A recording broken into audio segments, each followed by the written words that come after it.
Okay, here's a quick demo of how to approach drawing space from observation and applying perspective. I keep making this too big. I keep drawing this and I'm not reducing the scale enough. So I have to really try hard to make it smaller. Like if I want the corner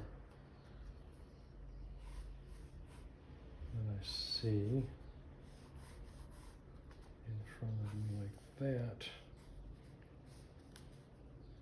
I think what I might need to do is just establish the scale of something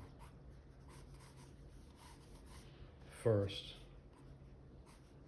Some crown molding up there. This is the picture rail above, and then the frame of the window in the corner. So I'm imagining that somewhere here, this direction,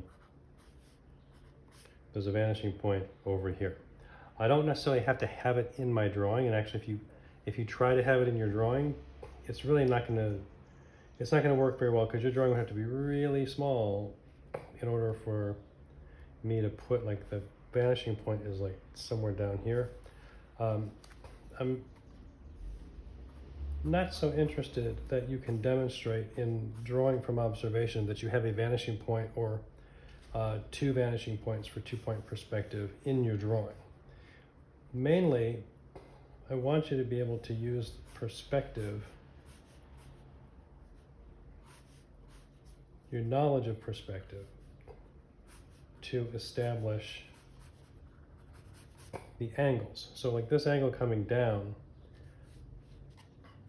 that way, for like the crown molding and the top of the wall, that's coming down at a steeper angle than the top of the picture rail.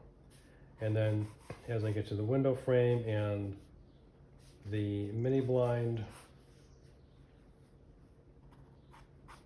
that if you have to, you can, for the rod there for adjusting the angle of the slats. You can like erase and then redraw it right in front. And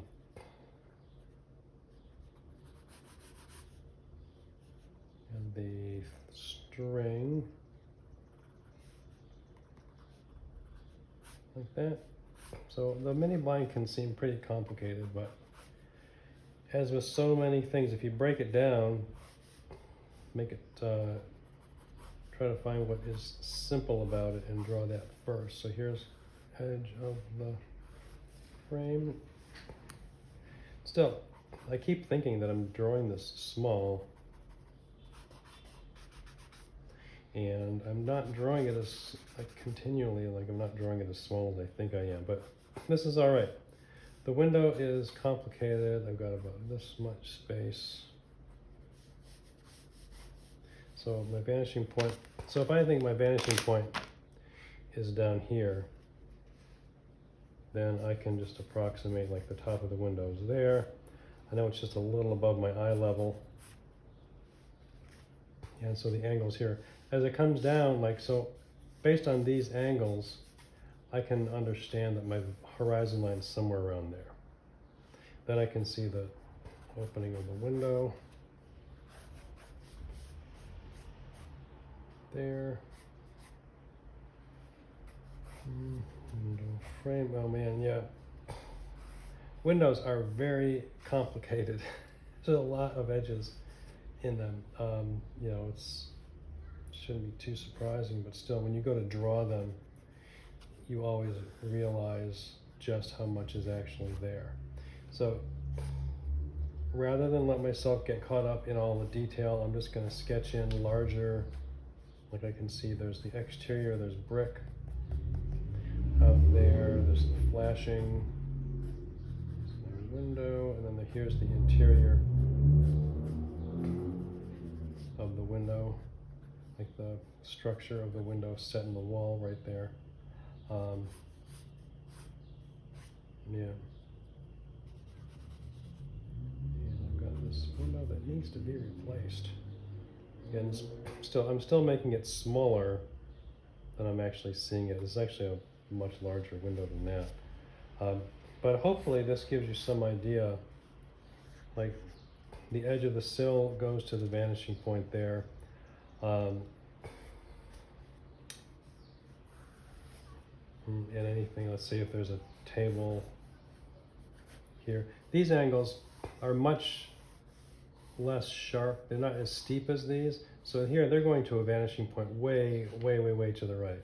So I'm still going to approximate that as they come down closer to the horizon here, they're going to get, eventually, like if there's an edge right on the horizon line, it would just be a horizontal. Then below, they angle up. Oops.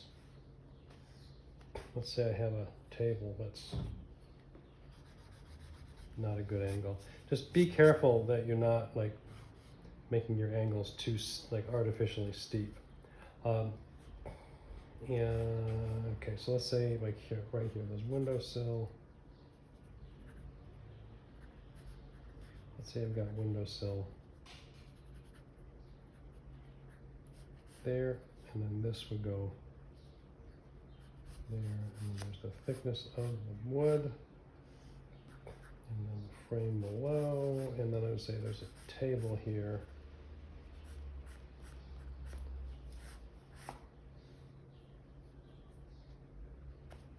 Barely getting in there, but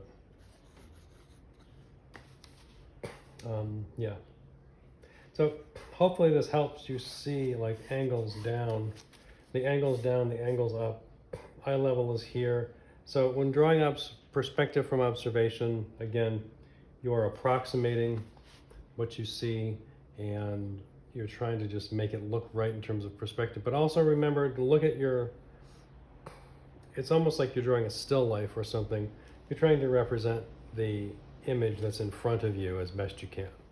And the application of linear perspective, I think, is limited in drawing from observation. Even when you're, when you're drawing like what I'm seeing here, I can see the perspective in it. But because the vanishing points need to be so far left and right that it's just kind of hard to, I can't put them in my drawing unless I have a very wide sheet of paper. And here's Joe. Hey, Joe, come here. No, there he goes. Anyway, I hope that helps.